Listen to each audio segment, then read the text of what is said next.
لوګر ښاروالۍ د پل علم ښار پر هټیوالو نرخپاڼې وویشلې.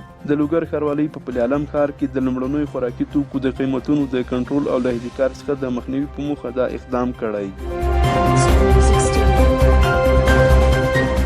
د دولت ترڅنګ خصوصي سکتور هم باید د ملت خدمت وکړي. د لوګر مرستیال والي مولوي عنایت الله شجاع د لوګر له موټر پلورونکو سره په لیدنه کې د دوی د ستونزو د حل ژمنه وکړه او ټینګار یې وکړ چې هیڅ موټر پلورونکی حق نه لري څو له قانوني لارو چارو پرته د موټرو پیر او پلور وکړي.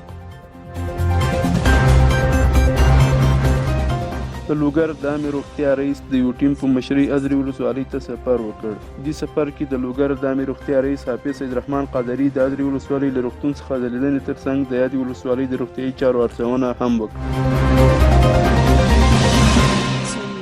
لوګر د فرعي سیندیزي حوزې ریاست مسؤلینو د برکي برک ولسوالۍ د کانال له پاکولو له چارو څخه ارزونه وکړه. دا کانال چې د برکي برک ولسوالۍ د سلوزیو په کلي پورې اړه لري، د پاکولو چارې د لوګر سیندیزي فرعي حوزې ریاست له لوري د HRDA موسسې مالي ملاتړ پیل شوي. یادونې وړ ده چې د دې کانال د پاکولو چارې د 102 تنو کارګرو له لوري پر مخ وړل کېږي چې د میاشتې 8500 افغانۍ تنخواه ورکول کېږي.